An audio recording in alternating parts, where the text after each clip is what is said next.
Čo si chcel? Myslel by si mi ešte šálik. Možno bude zima. Dobre.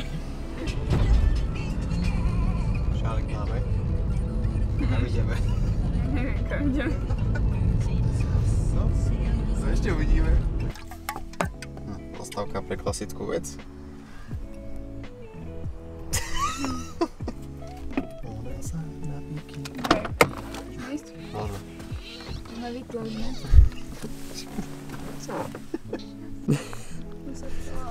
Nie. Hen tade nejdeme, ideme túto.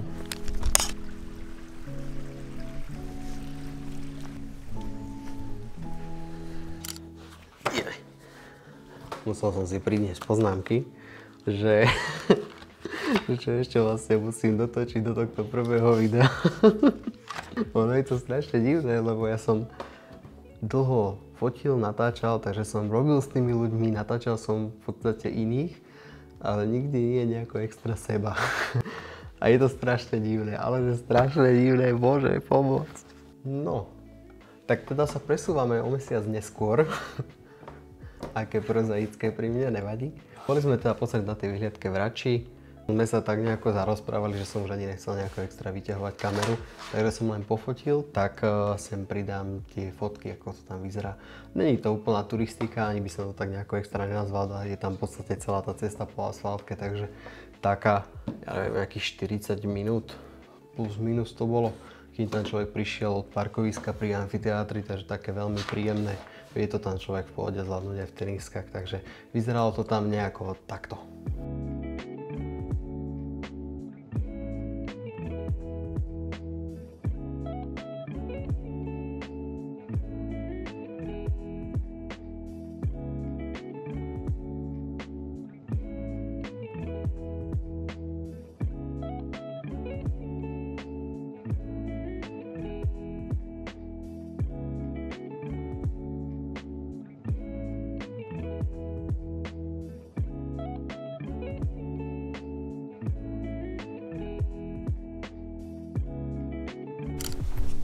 To bude asi to L-ko, či?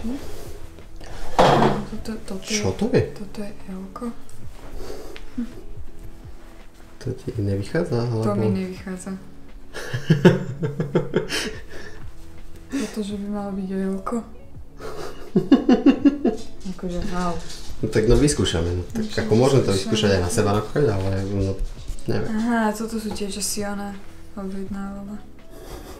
Či je strašne s krásnou ričou. A toto je M-ko. No. To už asi skôr, či? Asi hej. Dobre. Vyskúšame, zhodnotíme, že či to sedí veľkosťou alebo nie. Krása. Ale že nevyzerá to najhoršie. Celkom fajn, len sa bojím tej blodej farby, že čo to povie. Bledej farby? No, však to tam pri nás moc, akože, vieš, bleda. Chápeš. Chápem. Ale som zvedavý na ne. No ja. No. A čo tu máme ešte ďalší bod programu? Au. Nevadí? No a určite veľa ľudí pozná podcast Vražedné psyché a vytvorili stolovú hru Umlčané v tme. A bolo to na Startlabe ako kampaň na vytvorenie takéto stolovej hry, takže ideme to pozrieť. Urobíš nám tu čest, ale čo? Jasne, že áno.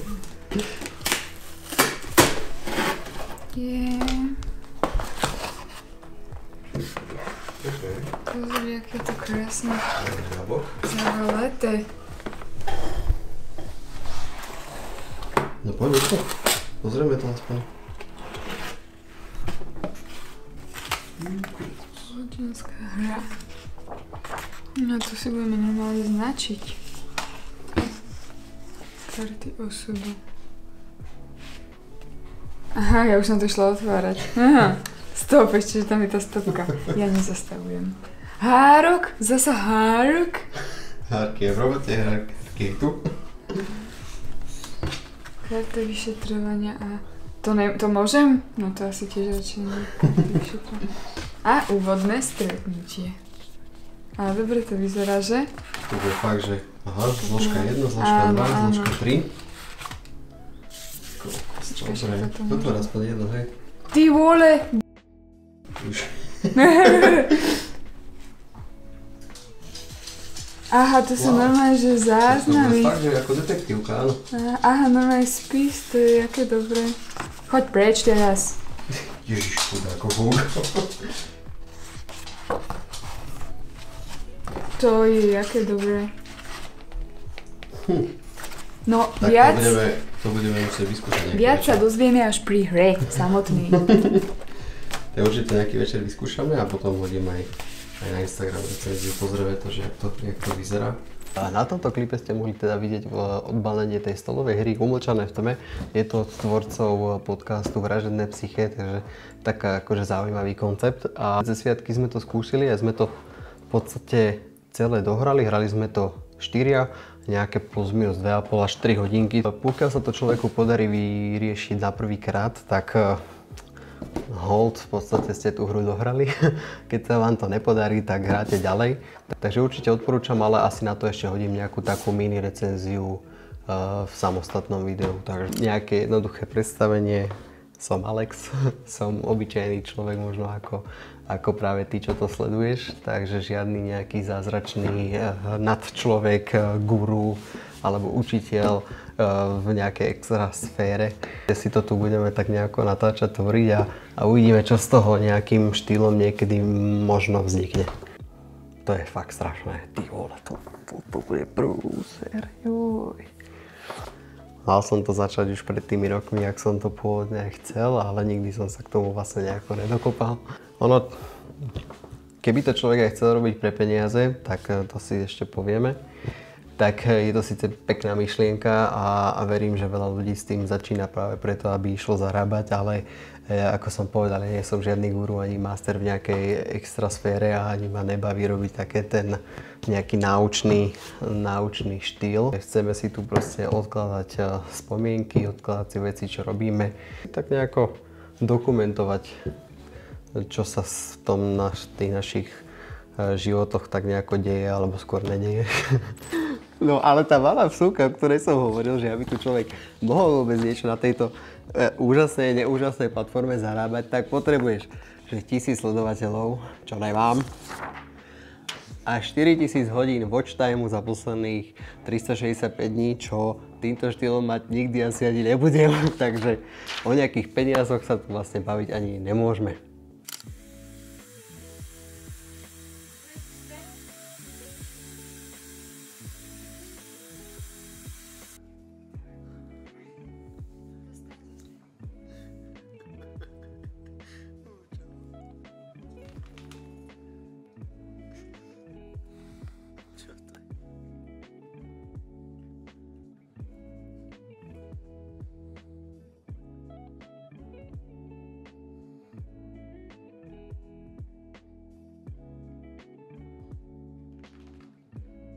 Takže, aby sme to zhrnuli, zarábať tu nejdeme, lebo tu není z čoho zarábať.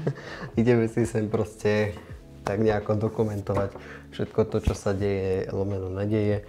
Čo si tu nejako budeme natáčať, nenatáčať, tak to si asi potom povieme v nejakom ďalšom videu. Ježiš, to je strašné. Na čo som sa to ja dostal? Bože.